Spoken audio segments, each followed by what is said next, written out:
The protagonist was the CDO of a gaming company that has been enjoying absolute success.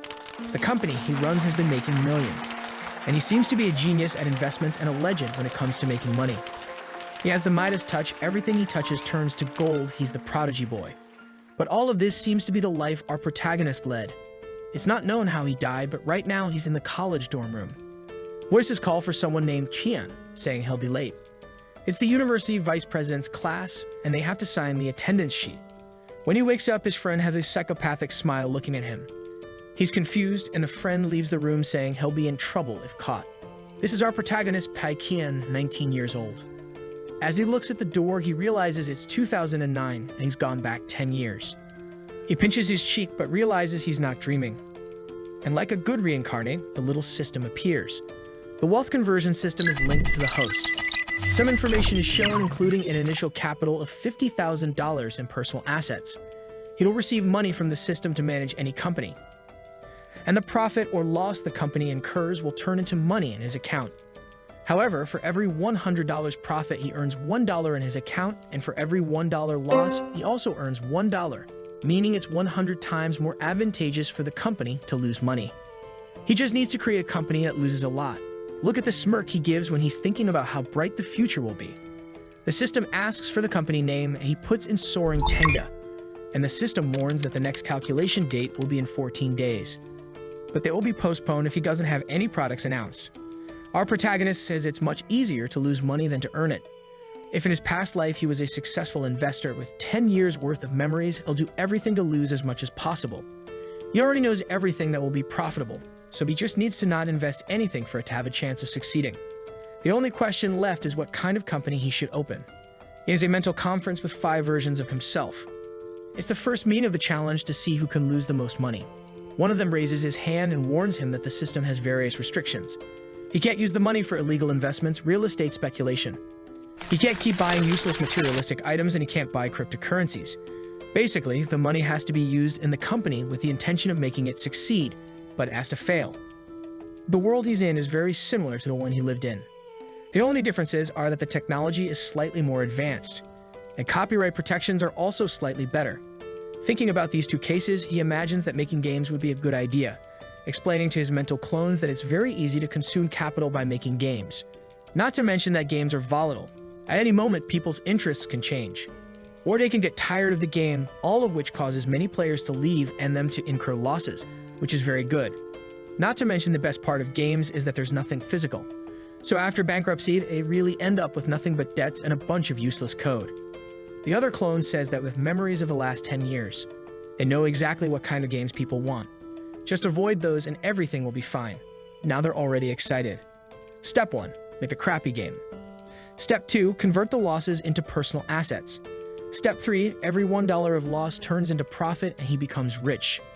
In this life, he'll lose a lot of money, but he'll be the most successful person. Next chapter, the first game has been released.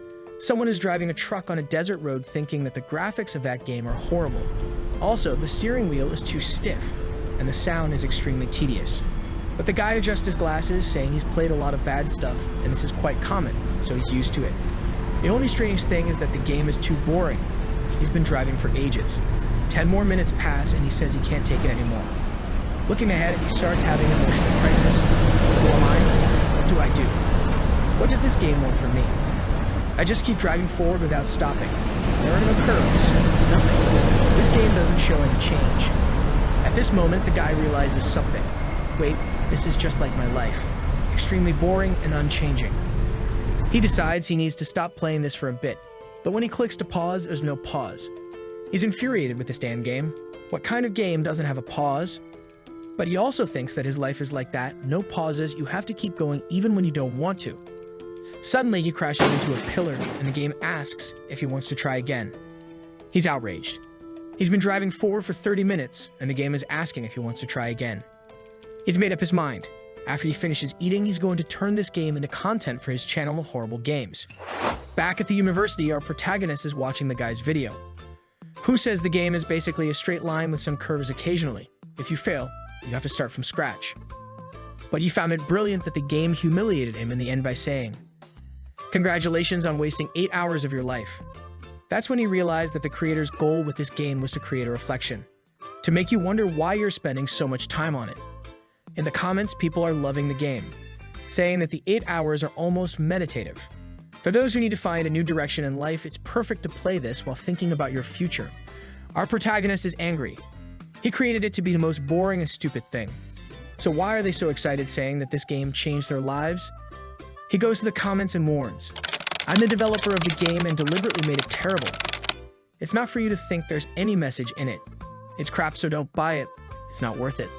But people don't care, saying they bought it to have fun with friends just for the heck of it. And they're really enjoying it. Our protagonist is confused.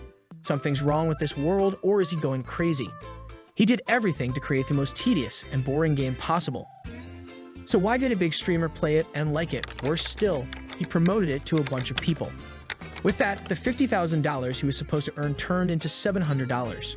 Our hero is shaken and spitting blood. He then has to have another mental conference and announces it's an emergency meeting.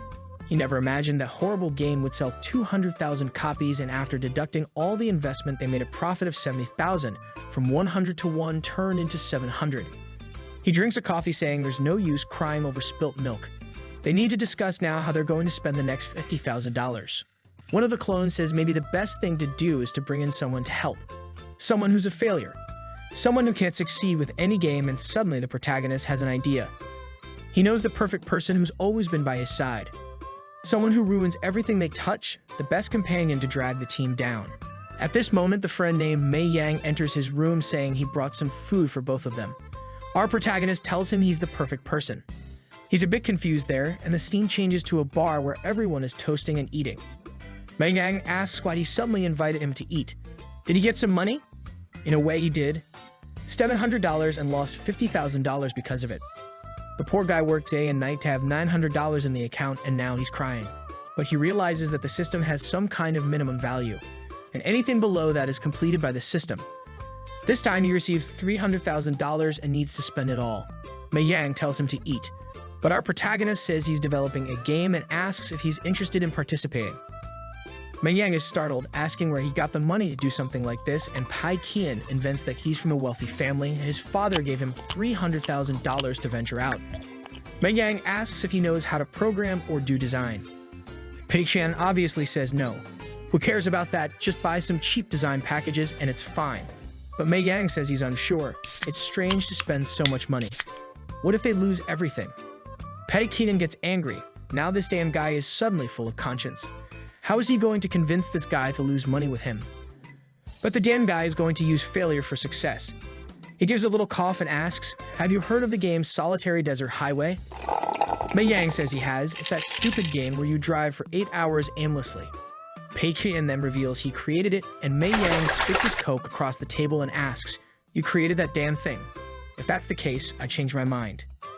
I didn't know you had that much talent, brother. If you have enough talent to turn that trash into a famous business, I'm with you. I'm not good at anything, but I'm reliable." He rushes off, saying he'll read everything about game development to be the best and help his friend. Pai Qian wanted to stop him, but the guy was already gone, and now there's nothing to be done. But this guy has never done anything good in his life, right? The only problem is that he's a bit too enthusiastic, so is it a good idea to hire him? That same night, when Mei Yang returned to the room, he had a ton of books. From programming to game design. There's even a book about neck pain, since he's going to be working a lot. Pai Qian finds it impressive, but the damn guy isn't a programmer. So he just congratulates him, saying it looks like I hired the right person. Mei Yang thanks him, saying that's great. He'll start with high-level programming for beginners. Reading the book, he says he understands the individual words, but nothing beyond that. Pai Qian thinks he just bought those to take up space. Then he tells Mei Yang, focus on design, not programming. Besides, the content of those books is outdated. Mei Yang replies, that's why these useless books were all on sale. What do I do with them now? Pai Qian tells him, just take a quick look at those books and then we'll reimburse them as a company expense. Mei Yang thanks him and is impressed, but decides he'll study a bit. Later, he fell asleep with the book on his face. Pai Qian pounds the table excitedly. Thank goodness. He has a lot of willpower, but really, his skill is zero. It's this kind of person that I need. It's just a pity there isn't a bunch more of him. A company like that would be perfect for sure. But now it's time to confirm exactly what he's going to do with the $300,000. in case of losing the $300,000. He takes out some Yu-Gi-Oh style cards, and Mei Yang asks, "Are you trying to create a mobile card game?" Patty Kian says that's the idea. They're going to create a card game based on the Three Kingdoms, and he's already bought all the basics. Mei Yang asks, "Did you see that the Three Kingdoms are trending and want to use them as a reference?" But there are several companies already making mobile card games, and besides, there are several that are very popular, and it's all very common. But obviously, that's Patty Kian's plan. He's going to develop a card game in the fiercest and most competitive genre of all. That way, a bad game won't stand out. With so many others on top, obviously, it won't attract much attention. This time, he'll definitely lose. In the mental meeting, they were discussing that current card games have a payment limit. This is so people can't reach the top of the rankings just by spending money. They have an idea. What if they set the payment limit extremely high? One of the clones says, "But then the players will criticize, right? Because whoever has more money will win." But one of them adjusts his glasses and says it's dangerous. What if a millionaire comes along and spends a lot of money? They'll end up winning again. Those guys who buy a dragon sword and level 1 armor will get screwed. He then has an opposite idea. What if they make it so the guys who can spend money can't spend money even if they want to? Then the game will be cheap, and furthermore, it will only sell a VIP and nothing else. With such a low payment limit, it will be very difficult to make money. They're already imagining all the angry players wanting to use their wallets but not being able to. Pai Qian shows Mei Yang the game template he bought, which is basically a ready-made game, and you just change some information and theoretically it's yours. And what are they going to launch differently? Absolutely nothing. But Mei Yang is shocked. This damn thing costs $100,000. But Pai Qian says it's a steal. $100,000 is really too cheap for this scumbag since he wanted to spend $200,000. He then points to the screen and says that now they have to add combat effects, some card designs, and other artistic features. And Mei Yang is shocked. Wow, do we have to spend even more? What's the budget for everything that's left? Pai Qian says he'll spend $30,000 on music and sound effects, $10,000 on other expenses, and the remaining $70,000 on design. Mei Yang is confused, all this on design. He then organizes some papers and hands everything to Mei Yang, and says he'll take care of the interface and special effects. And the character cards, he'll let Mei Yang handle them and hands him a list of character names. But the poor guy is sweating bullets and says, "I've only watched this Three Kingdoms show twice and I don't even know the characters on the list." Pai Qian says it's okay. He trusts him. All he wants is something original and innovative. Insecure, Mei Yang says it's okay. He'll do his best. Pai Qian says, "You can do it, kid," but deep down he's praying he can't. "I left the hardest part to you, making the game fail." Sometime later, Mei Yang is saying he's lost. He doesn't know where to start. And obviously, Pai Qian says it's okay, relax. The character visuals are up to the artist, he just needs to give a general idea. And it has to be something extravagant and innovative. He can't forget that. Mei Yang asks, "Can I turn Guan Yu into a dragon?" He says he can. "Can I make some random guy into a centaur?" You can. "Can I turn a woman into a dragon too?" You can. Do whatever you want, dude. "Can I turn the character everyone loves into a little dragon loli?" You can too. Mei Yang is happy and Pai Qian says he's a genius, how amazing everything he does is. He's changing all the characters into women wearing skirts. This is going to be a disaster. It's really an incredibly stupid idea he's following. Since successful games are using a more cartoon style, he decides to use a realistic style to go against the trend. He finds someone on the internet named Huan Guanjin. The guy's designs are extremely simple and dull.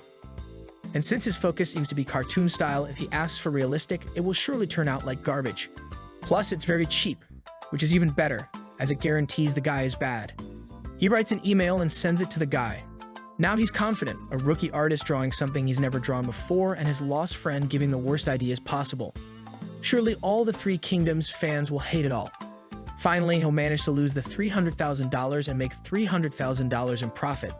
Sometime later, the two are in a cafeteria, and Pai Qian is looking at the descriptions Mei Yang wrote. It's so bad it would have been better to leave it blank. There's no detail about the design, just about the race and color of the character. It's truly an unacceptable summary. He thanks Mei Yang, saying it's perfect, he could never do something like this, thinking that clearly it has no characteristics of the Three Kingdoms. You can't even tell it's based on them. Then Mei Yang says he has a crazy idea. Pai Qian wants to know what the idea is, and Mei Yang says, "Why don't we turn all the characters into women?" But Pai Qian immediately tells him to stop with that idea. Mei Yang asks why, and Pai Qian responds that there's a danger of people getting angry, but in reality he's afraid of it being successful. He then says that the idea is already great. Leave those centaurs, the dragons, really, this way it's much better. Megang says okay then. Paikien gets up and says he'll send the contents to the artist later, while thinking that it's easy to fool this guy. In the city of Mo at the University of Finance and Economics, we see three guys in the dorm room talking. They're asking the guy in jail what kind of job he got and who the client is. The long-haired guy tells them to leave because he has to go to a meeting and they'll have to start working soon. He then enters a sort of virtual reality to talk to Paikien. His name is Huang Guangjin, and he asked our protagonist how many characters he wants and what the requirements are.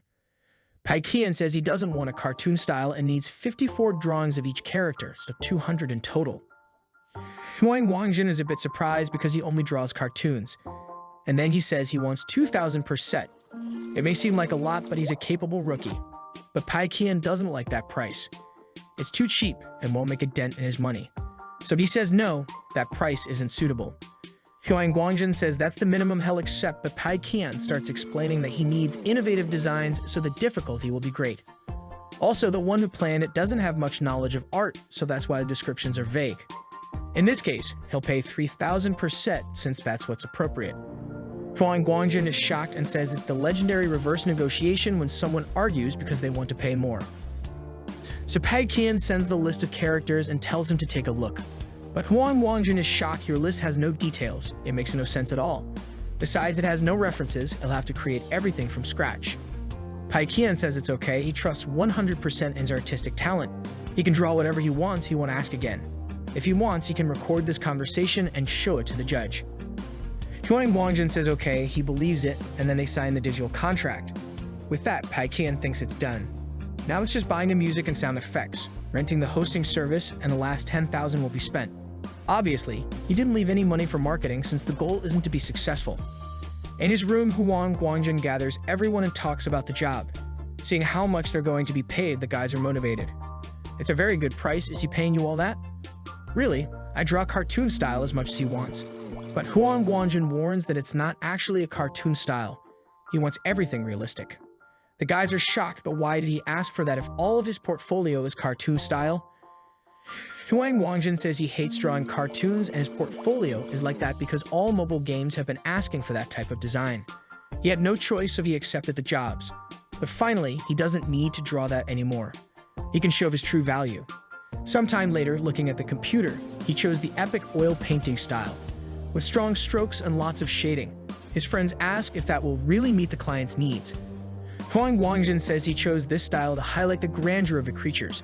It's the perfect style for when the art differs from humans, but normally the style of the Three Kingdoms doesn't fit with this. But since the guy changed everything, this case fits well. But his friends warn that they won't be able to help him in this case since they don't understand this style. Huang Guangjin says it's okay. They'll do the initial part and they'll finish later. They're talking about how they need to make this work. The client who pays well surely has other contacts. They just can't make the poor client lose money. So the motivated Huang Guangjin tells everyone that they'll do their best, and everyone's excited.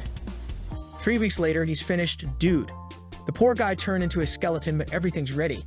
Everyone worked really hard, and they can eat. But they don't have the energy to get off the floor.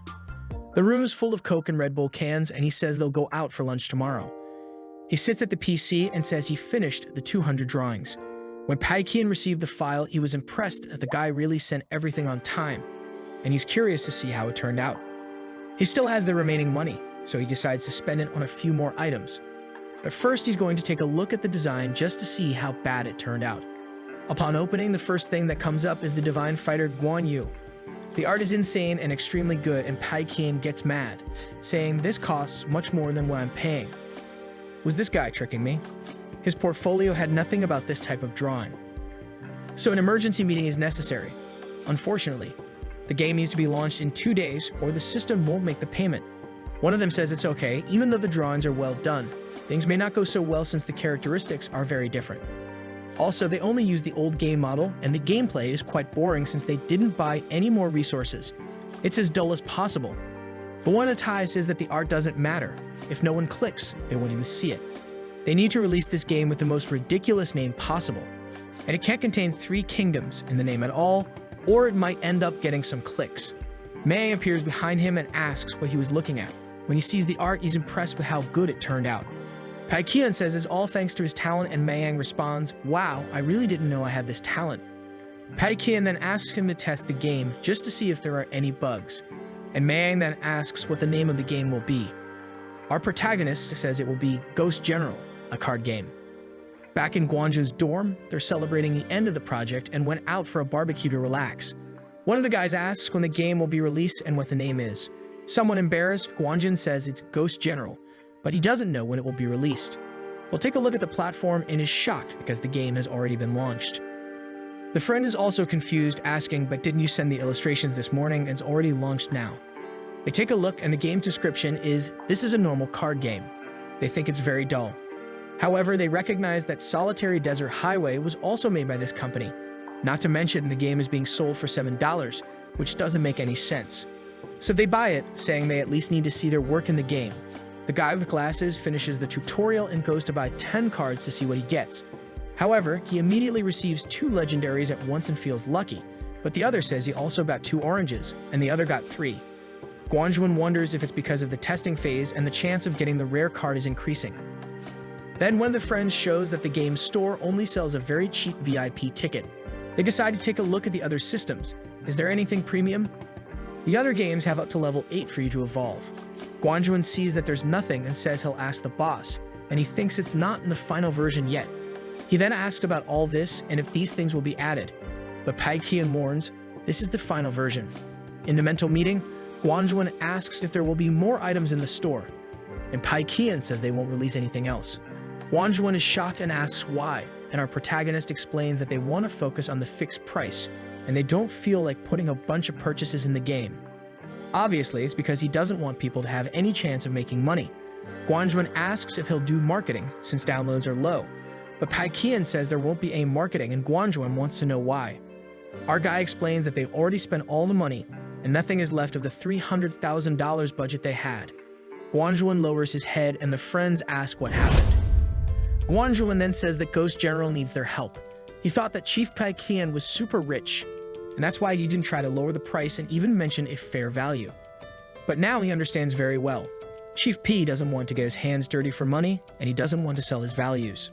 The kid in the black shirt says that without marketing, it's impossible for the game to become popular. And the one in blue says they should help with promotion. The last one says they're not streamers or popular gamers. They can't do that. But Guanjun pounds on the table, saying the boss was very generous, and they need to reciprocate. He knows several famous artists and will ask for their help. Sometime later, Mayang is sad, saying their game seems bad and no one is interested. Usually, successful games have millions of downloads, so why does theirs have so few? Paikian puts his hand on his shoulder and tells him not to worry. It's common for a new game like this to go through this situation. Things will get better. However, he's incredibly happy. It's obvious that there are no downloads. There's no marketing, so it's perfect. Mayang says he'll take another look since it's been 3 hours since he last checked. However, Paikian is confident he can look as much as he wants. It can be 3 days, a month. No one will see this game. Just maintain this pace and the $300,000 will land in his account. But Mayang's eyes sparkle, and he says the number of downloads has finally increased and lots of people even left positive reviews. Paikian is shocked and asks what the heck is going on. In the comments, everyone is praising the game. Paikian doesn't understand. He's sure he didn't do any marketing or ask anyone to leave 5-star reviews, so what's happening? Trembling with rage, he falls onto the bed, wondering how this could have happened. Mayang tells him, "I know you worked hard, bro, and things are improving, but don't get too excited." Paikian says he understands. "I'll contain my joy here. I'm really excited." He gets up, thinking he can't cry over spilled milk. He needs to figure out where he went wrong. So he observes the comments again and realizes everyone is talking about the art. He decides to research this and finds a topic where several artists seem to be promoting the game. And right there, he sees at Huang Guanjin, he found the culprit. Now he's mad. Why is this guy helping me so much with marketing with so much free time? He then sends a message to Guanjin asking if he promoted Ghost General. Guanjin says yes. He even got other artist friends to promote it and told everyone how great it was to work with boss Paikian, who pays well and appreciates an artist's work. Because of this, everyone was moved to help. Finally, someone like that in the game industry. Paikian thanks him with hatred, and Guanjin wishes good luck to the boss. He's sure he'll make even better games in the future. A week later, it's time for the system to tally everything up. Kian is on the balcony looking at the screen.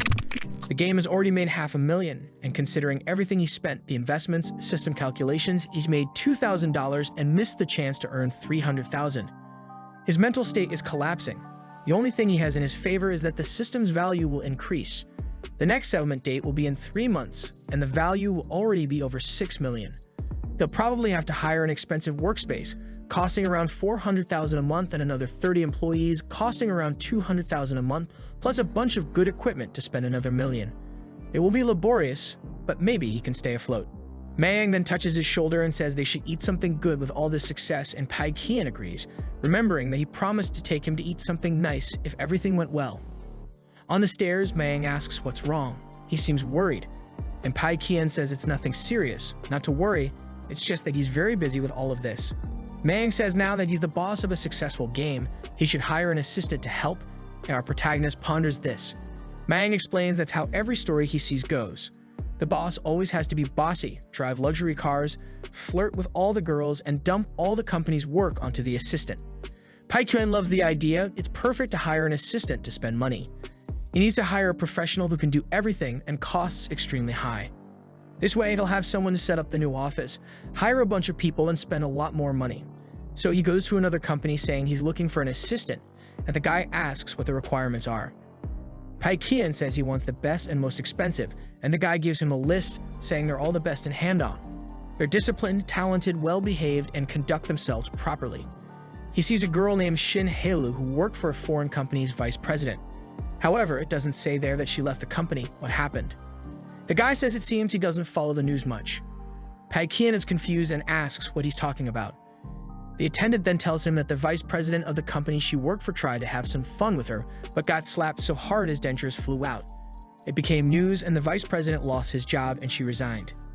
Kian says he wants her then, but he has one request. She can give suggestions when he asks, but in any other situation, she must remain quiet and not question. The guy says he can trust her professionalism. 3 days later, on Monday, a luxurious car arrives and a beautiful woman steps out. Shin Haelu, with a salary of $30,000. She opens the door for Kian, who doesn't quite fit with all this luxury. They go to the part of town with the most expensive commercial offices. The attendant tells him that if he wants a whole floor for his company, he can have the 17th floor. In the office, Kian says the view isn't bad, and the guy tells him that if the company is recent, the government can provide assistance to them. Additionally, they can rent with just 1 month's deposit, so it's very easy. Kian asks how much it costs, and the guy says it's 4 yuan per square meter. Kian says it's too cheap. Obviously, the attendant is surprised, but Kian is thinking that with all the expenses combined, it would be about 450,000. The attendant is baffled. This kid seems unassuming, but apparently, he's really rich. Kian sighs, thinking it's 1 yuan per meter, cheaper than he estimated. Unfortunately, he'll save 90,000 a month. The guy asks if he's satisfied, and Kian says that since it's the best they have, he'll have to accept it, unfortunately. He somehow needs to start losing money since Ghost General is becoming too successful. The guy then says he'll prepare the contract immediately. Later, Kian talks to Haelu and tells her that a good working environment greatly improves employee performance and also enhances the company's image. She takes notes. He says the office desk has to be expensive and elegant, the computers have to be the best, the mouse has to be good, the keyboard has to be mechanical, and the monitor has to be the most expensive available. Since it's a gaming company, they need everything of the highest quality. Additionally, they need plants for the employees when they're stressed and someone to water them. It might seem useless, but they also need someone just to water the plants. Also, they need the most expensive treadmills possible since everyone sits for long periods. It's good for them to stretch their legs a bit. He also wants a tea table so they can relax. Shin Haelu says she's noted everything and asks him what an acceptable price would be. He says at least 500,000, but as close as possible to 800. With rent, equipment, and office, he's already close to $1 million. He then goes with Haelu to buy some suits, obviously the fanciest and most expensive ones. Since the system didn't say anything about not being able to buy, he bought several. And Haelu even said she would buy some more casual clothes for him. On the way back home, she handed him a shopping list. The list had several unnecessary items for an office, but it's what he asked for, and she says she saved as much as possible. Then she takes him to a house she rented for him. Kian is impressed that the system allowed this to happen. Apparently, things that influence the boss's image are really part of the company. Shin Haelu tells him to rest and that the clothes will be delivered to his house. He asks her to please prepare the documents of the candidates he's going to interview. She says it's her responsibility, of course. There's a minimum profit requirement in the system. You can't just throw everything away and go bankrupt. He needs to stay at a loss but still within a certain value. This means he has to hire someone not too good, but also not hire a delinquent. Paikian remembers another useless guy he knew from college, a guy who just played games all day. Of course, someone who plays games all day doesn't necessarily know how to make a game. So he goes to the guy and throws the money, asking if he's willing to create a game. If this guy works with them, there's a dual monitor and the best computer available, and he can play games all day. The guy asks what he'll do with the company, and Paikian says he'll be the game tester, so he just has to play literally. If he wants, he can give suggestions on designs and games. The guy says he'll think about it. Maybe he'll accept. Paikian then touches his shoulder and says he's waiting for them at the company. He'll call him on the phone, and now he's going to get his hair cut with that money. The chubby guy takes the money and cries, saying someone finally recognized his worth. Then, a guy named Huang Zibo with yellow hair is in front of the company, wondering if this is where the two legendary games, Desert Lonely Highway and Ghost General, were created. He enters somewhat embarrassed, lowers his head, and goes to the elevator. When the door opens, the company's planning chief, Han Yang, is there. The guy has a salary of 7,000. Huang Zibo is surprised and greets the guy, who points at him and says the company here has very high demand, so he won't be hired. The kid wonders, wow, I didn't expect even he would come for an interview. Was it for the legendary Tengda?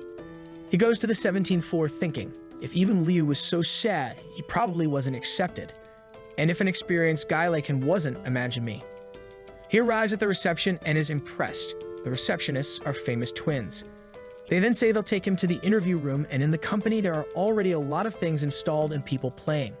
She knocks on the door, calling for Boss P, who tells them to come in. Our protagonist tells him to sit down, and he goes somewhat embarrassed and greets him. Noticing the silver cup, he can see the level is different there. Paikian asks where he worked, and the guy says he worked at Changyang. He sees Paikian laughing and hesitates. Is he laughing at me? I really shouldn't have come here. I'm just a beginner in this industry. Peg tells him he's excellent and says he meets all the requirements, asking when he can start working. The guy is confused and says the day after tomorrow. So Paikian tells him to bring his resignation letter. He'll already sign the contract, but he asks how much he wants to be paid. Somewhat embarrassed, Huang says 2,100 is enough for him, and he hopes the boss doesn't think that's too much. Paikian puts his hand on his face, leaving him anxious. I knew I had overdone it.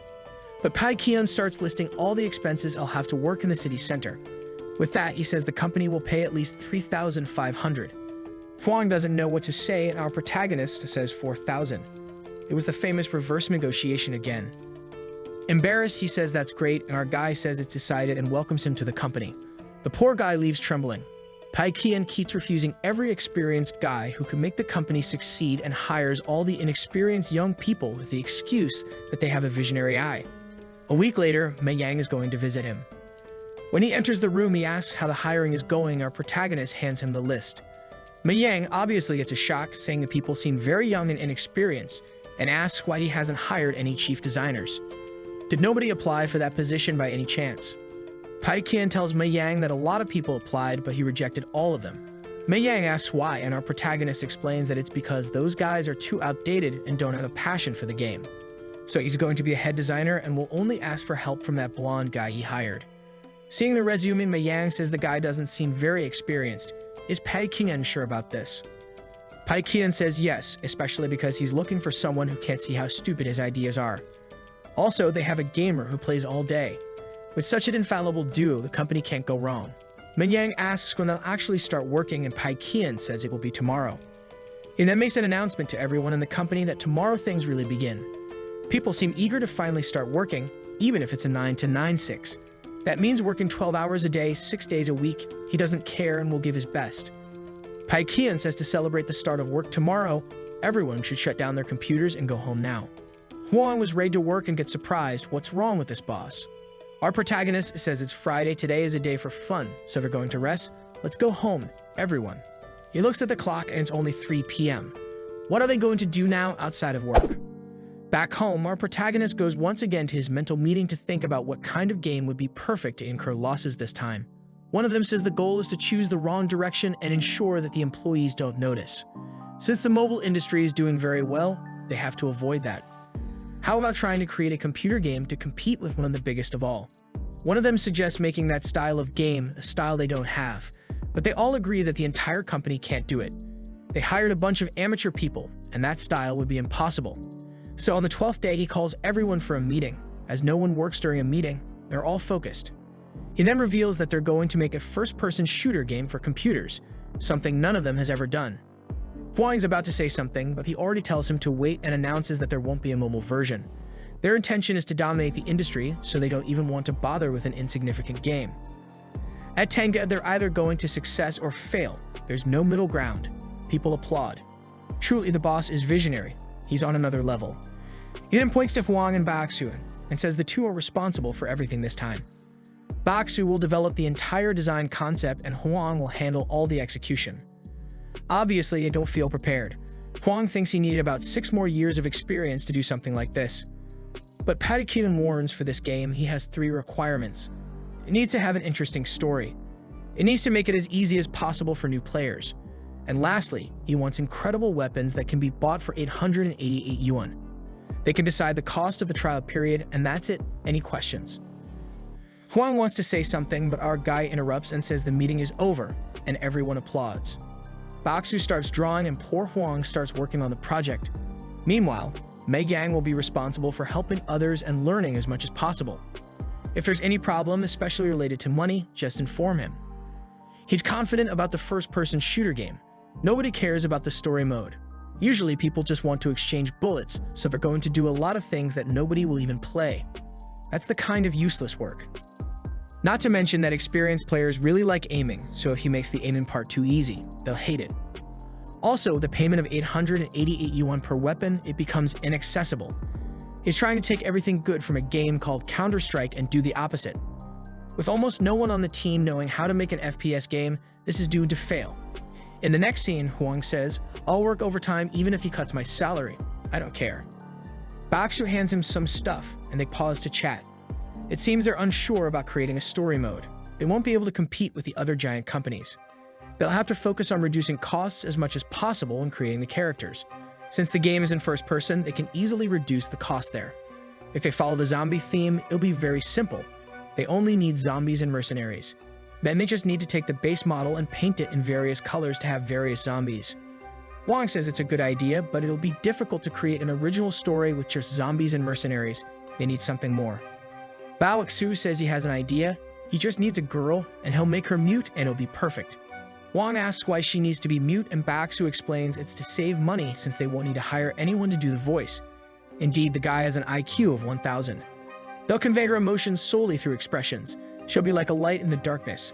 They continue discussing various ideas and time passes. It's now November 14th, a Wednesday. Our guy is at college, but he wishes he were at the company with his employees. He's even playing the Dan Ghost General when he receives a message saying they finished the drafts and he should take a look. The text is too long, so he decides to see if they've done the 3 things he wanted. There will be a story mode, it'll be easy to aim, and there will be epic, expensive weapons. It's perfect.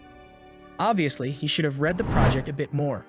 It's already November 18th with 67 days left until the cycle closes. Our guy sees that the money in the system is only increasing, while there's still nothing in his personal account. Why is it so hard to lose money? At that moment, Mei Yang enters and informs him that everyone in the company is working secretly. Our guy is shocked. Why are they doing this? He asks, are they working or playing? Mei Yang says they're playing, and with that, Pai Qian relaxes. He sits down and asks, are you sure they were playing? Mei Yang says yes. That's why he came to warn him, because it's a waste of the company's resources for these guys to be playing. Pai Qian says there's no need. It's better for them to be playing than working, right? They're a gaming company, so they were probably seeking inspiration from other games. His friend asks if he should leave them alone, and the protagonist agrees, and says that in overtime they'll pay 1.5 times more, and on weekends they'll pay double. He hands a sheet to Mei Yang and tells him to note every extra second they spend in this company. When he leaves, he sits, thinking he's a genius. He'll finally manage to spend more money. The next day, hesitantly, Wang goes there and knocks on the door. Our protagonist tells him to come in, and he comes in with a sheet, somewhat unsure, saying it's the resources they need to buy. Wang is thinking. He did his best to find good quality resources at a reasonable price. There shouldn't be a problem, right? Seeing the list, our show-off gets angry. How did he manage to save so much? 670,000 to make the entire game. He returns it and says he wants him to redo it with double the budget. He needs to spend money. Huang is puzzled but says okay, and then asks the name of the game. He says Bao Xu wants to name it Ocean Fortress, but he finds it strange and wants the boss to decide the name. Paikin recognizes the name as a failed movie from his last life, and with that, Ocean Fortress is a perfect name. Let's use that. Huang is obviously working hard, chatting with everyone in the company and increasing the budget since the boss asked. He sits at the desk and receives a message saying his salary has been cut, but it's much more than he expected. Could it be a mistake? He sees Shin Haley passing by and asks to talk to her. He shows her, saying that he received the wrong salary. He earned more than he should have. But Shin Haley tells him that it's correct, it's the payment for overtime. He is taken aback and she says it's normal for the company. He thought he would never receive the legendary overtime pay. Everyone at the company cries. They found it strange that Boss Pay didn't say anything when they worked more, but now everything is clear. He knew about the overtime from the beginning and simply let them do what they wanted, but he paid much more. Everyone is moved and motivated. While our boy is on the couch disbelieving, why is it so hard to spend the money from this cursed system? In an emergency meeting, they need to spend impulsively, but all the clones are exhausted. They have already spent everything possible at the company and don't even have anywhere else to put money. It's all the fault of that damn General Coast who never stops making a profit. One of the clones has an idea. What if they organize an employee trip? However, the system won't accept it if it's just that. So he decides to plan a trip to places where there are companies with FPS games. That way he can spend a lot on hotels, travel, flights, and everything else, and still use the excuse that he's taking the employees to learn. So he calls Halu and explains the whole plan to her. She takes notes, and some time later, the group is already discussing it while playing. Indeed, they are going to travel just to learn. How crazy. They just find it peculiar that nobody has ever treated them so well before. It's bizarre. Everyone is just imagining where they are going, and Huang tells them to focus on work. When Pai Qian receives the budget, he is shocked. It's only 150,000. What kind of crap is this? Halu apologizes, saying she did her best to lower the prices as much as possible. Apparently, spending too much on a high-standard administrator was not a good idea. He asks if they can travel executive instead of economy. However, the system warns that it's not possible. Halu says she contacted the companies to schedule everything. The company they are going to visit is Sunstrike Studios. When its owner learns about the trip, he is confused. What kind of company plans a company exchange? The receptionist says it's the company behind the General Coast game. Jiamu Yan, the owner of Sunstrike, knows the game, and since it's successful, he thinks it'll be good to meet the owner. So he accepts the exchange and says he'll receive them personally. The receptionist confirms and then hands him a list of newbies' dismissals. He takes a look and tells her to fire everyone except Lin Wan and leaves without saying anything else. The receptionist wonders why this person wasn't fired again. When he sits in his chair, he thinks about it. The reason he didn't fire this Lin Wan is that she is the granddaughter of a boss of a giant company. The guy asked him to let her work there and show her how bad the companies are until she resigns and gives up. But even seeing how bad the lives of game creators are, she doesn't give up, so he can't fire her. Sometime later, they are already at the hotel, and Mei Yan is complaining that he has to keep calling the protagonist boss. He wants to call them friend. But our boy says that can't happen. No one can know they know each other, since he's the special spy. The next morning, they are all heading to the company, and his employee is impressed. A company like that with its own building must be very good and pay very well. The company guy then comes to receive him, and when he sees that Pai Qian is wearing a custom suit, he realizes the boy is rich. They show the recording room, the design room, some cosplays they have, leisure areas, and everything else. However, Huang, seeing that the only thing in their leisure room is a TV, thinks it doesn't even make sense to call it a leisure room. Theirs is much better. Their rest area has only one sofa for such a large company. It's impossible to fit everyone. The food area has about 4-5 snacks, and there's even a warning not to take too much. Compared to their company, it's really bad. Zhu Muyan, who wants to know why the Tengda employees don't seem impressed with his company. He was expecting to hear a lot of praise, but it's total silence. Muyan remembers that the protagonist asked him to ask questions and then says, "Wow, today is Saturday. Why are so many employees working overtime?" The two from the company look at each other, thinking that in this company, it's not overtime to work on Saturday, they work every day of the week. Huang explains that they're working because overtime is normal. Mei Yang says he understands it's really good to be able to earn extra money. There are so many people doing overtime that you guys must spend a lot paying for it. The guys from Sunstrike freeze. It's as if they pay anything. Pai Qian holds Mei Yang back and tells him to stop asking those things to the guys. Wang then apologizes for him, saying he doesn't understand much about the industry yet. The guy says it's okay and that he will take them to a meeting to share experiences. And they walk through the corridors where several employees are working, while some comment that the workspace there is very cramped.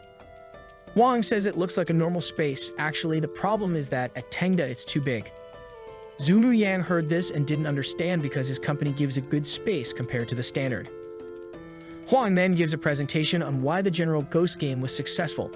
The first reason was using an innovative and bold artistic style. The second was respecting consumers and the low cost of the game. This made everyone feel good playing without needing to spend much. And the third thing is that he didn't spend anything on marketing and only used social media. Our Paikian thinks he explained it well, but wasn't what he wanted.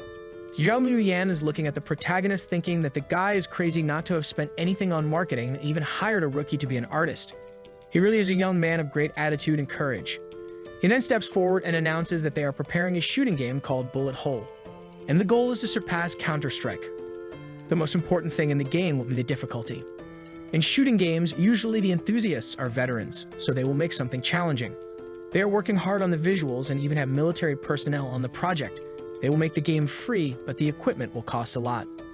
Huang gets scared. It sounds like the game they are making, but with everything that people like. If they launch at the same time, it will end the Fortaleza do Oceano. But when he looks to the side, the protagonist is smiling. And Wang begins to think that he came there just to check out the guy's approach. And now he's sure the Fortaleza do Oceano will be a success. Sometime later, Paikian thanks them for everything, and Zhu Muyan says it was a pleasure to have him there at the company.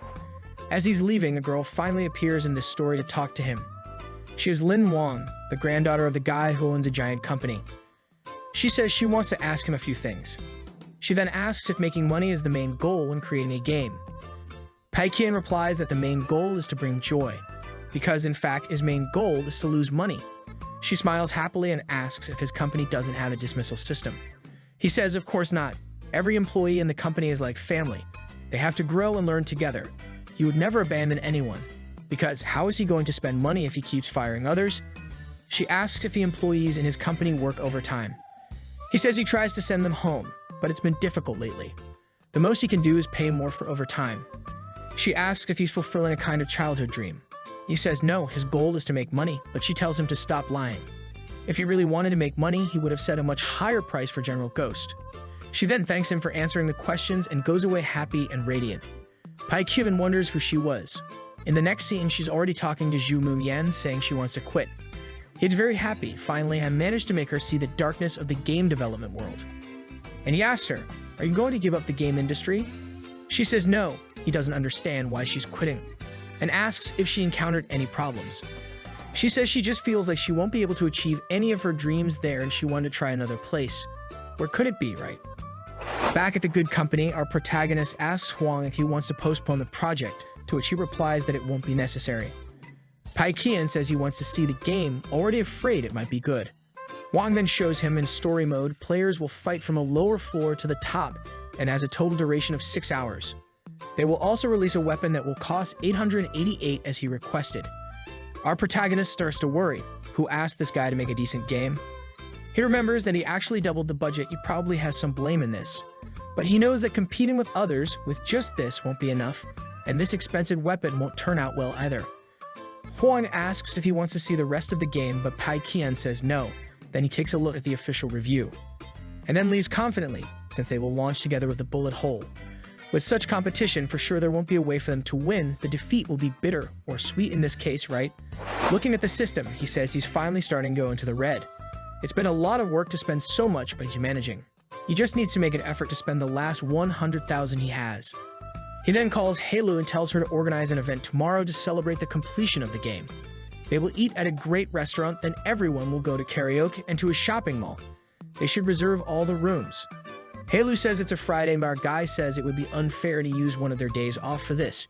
She says she understands and then informs him that the girl from the other company came here for an interview. He's thinking that she doesn't need money. That's impossible. And Heilu says she noticed that she is from a rich family, but she seemed kind of absent-minded and lost and probably not very good at work. Our guy thinks accustomed to spending money and still not very good. That's perfect. He doesn't even interview her and says he can hire her. He'll pay her 4,000 a month and let her do whatever she wants today. Tomorrow, they will pass on some activities. Haelu enters the room and congratulates her for being hired. Just sign this here, and you'll get 4,000 a month. She is happy and wants to know where she can start working. Haelu warns her that her job is to go to karaoke and the mall tomorrow. The game has already been launched, and Baksu is slumped in the chair. Hwang comments that it seems the boss hasn't released anything yet. Baksu says the boss asked not to release anything. They trust that he must have some bigger plan. Hwang sits down saying that they really don't need to be insecure and the boss knows what he's doing. They have nothing to do, so they decide to call a group to test the game. They don't have anyone in the company who likes FPS, and a friend of theirs says they can call a Counter-Strike group. But Hwang says that's not very right to keep using others as guinea pigs without them knowing. But then Lin Wan shows up saying she knows several people and asks if they want her to contact them. Hwang is startled and asks where she knows them from, and she says that when they were testing bullet holes, she met all the players since she was in touch, and that's why she has their numbers. He then says perfect, and in an apartment, there's a professional player and streamer receiving a message from Lin Wan asking him to test a game. The guy thinks it's bullet hole, but she says it's another game. He then says she's bold to leave the company when the game is launching, especially since when the game is launched, the team gets a lot of bonuses. She says the bonus means nothing to her and explains that the company she's working for now is much better, so stop talking nonsense and test already. He asks if the company will pay at least $500 for the test. She says no, but he'll get a Desert Eagle in the game. He says her new company is stingy then. How can you ask to test a game but won't pay anything? She says he can trust that the company isn't stingy. They will even give him a permanent epic weapon. He gets angry because why would he want an epic weapon from a game he doesn't even know will be successful? She says the weapon will cost $888 and he's shocked. What kind of expensive game is this? It's easier to commit armed robbery than to ask for $800 for a skin. But with that, he decides to give it a try because of their friendship. He says the name sounds like garbage, but the graphics aren't that bad. Strange that there's only one weapon in the entire store. He thinks it's not worth playing but sees that there's a story mode and decides to give it a try. And then he finds himself waking up in the middle of a bunch of creatures. He gets up, falls, and even receives a tutorial on how to walk. He opens the door hoping a boss won't appear right away, but it's obvious a zombie is coming. At this point, he takes the Texan household tool from the creature's pocket and sends it to oblivion. But he gets bitten and infected, so he's going to die. At that moment, a girl suddenly stops in front of him, pulls her blood, and throws it on him. With that, he's cured. He tries to communicate with her, but realizes she changes and is impressed. It really is a very original story. The most interesting part is that it's easy to hit the bullets and easy to control. Using a big gun to blow heads off is very satisfying. He keeps playing, facing the boss using bazookas and atomic explosions. He wakes up in a helicopter and finishes the game. And then he starts sending messages to his friends saying the game is really good. Our hero is confident that this game has finally failed. When he enters the company, there's no one at the reception. When he looks, Hwang is standing there staring at her. He realizes no one is looking at him and thinks apparently such a huge failure shook everyone. As much as his goal is to lose money, he knows everyone has worked hard and it's not easy to deal with failure either. So he decides to give some words of comfort. When Lin Wan sees him arrive, she informs everyone and they start celebrating. Our guy is confused and Hwang comes forward and says, "Boss, I learned a lot working for you. I didn't understand why you didn't want to promote the game, but now I understand. A really good game only needs good feedback from the players and everything will work out naturally." Peikian is shattered. "You're not telling me the game became popular, are you?" Hwang throws his arm up and says you can keep updating the platform. Popularity, number of active players, or even profit, we destroyed bullet hole. They bring out a giant champagne bottle. Everyone is happy and cheerful, except our poor guy. Seeing him going to the room calmly, they think everything went according to his calculations. This success wasn't even a surprise, that's confidence. Our guy falls on the other side of the door wondering what he did wrong again. How is it possible? It makes no sense. How can he not fail? He didn't let Wang Jing help with this project to avoid anyone promoting him, so where did it go wrong? The comments are a mess, so there's no way to know why it became popular. But he thinks, I'm the boss, I'm going to tell Hwang to analyze this. And he sends a message for him to analyze the success, both in design and marketing, and send it to him. In the clone discussion, they say they made a serious mistake by having a good story mode with an easy-to-play game, which attracted many casual players. Not to mention that the only one that sells for $888 made those who like to spend money enter just to show off. Looking at the profits from the system, he should have made at least $500,000 and got $600,000. In the end, after all the calculations, he earned $6,000 working for 3 months. The poor guy is earning less than any employee. And now with another successful game, it's going to be even harder. But there are still 2 days left for the system to finish the calculations, and he just needs to spend everything possible in that time. He has already given a raise to everyone, or at least everything the system allowed him to increase. In addition to giving an extra 1,000 yuan to everyone who participated in the project as a bonus in the case of the entire company. He tells Halu to create a new clause that allows everyone to spend up to 3,500 from the company as long as it's for work-related items. Huang is happily working when once again he receives the notification the guy is already earning 15,000 a month, and everyone in the office is impressed with how much they're receiving. Halu continues distributing the 1,000 bonus and also informs that the company will help pay up to 3,500 for anything they need for work.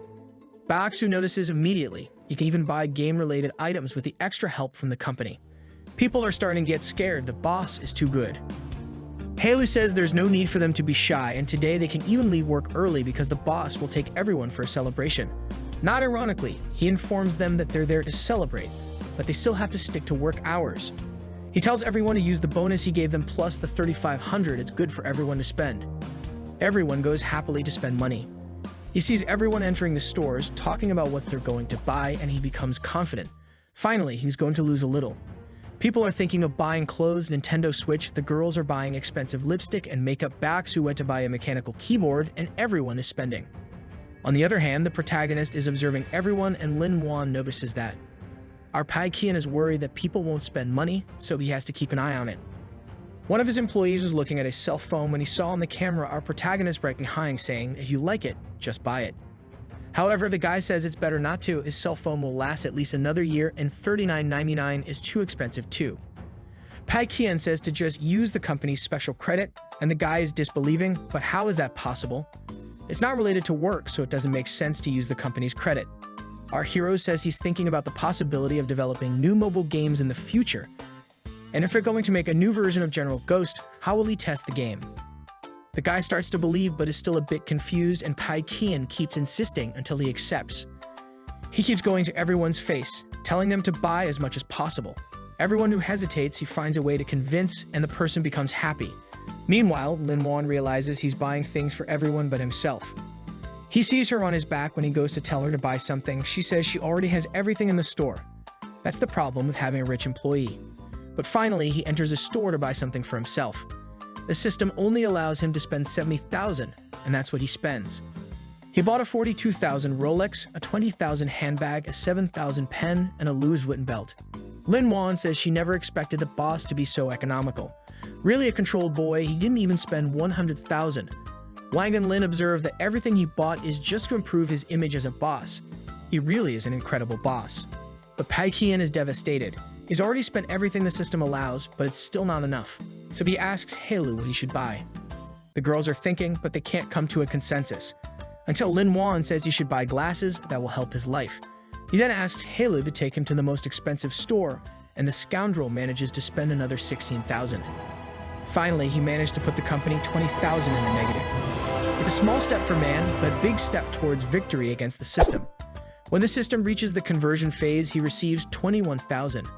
The rascal managed it, and the system's next mission is to have a physical store either in a bustling city or near a university. Our guy decides to take initiative before things start going wrong, or in this case, start going right. He needs to deal with the most dangerous ones in this company. So he gives a prize to Wine, who celebrates.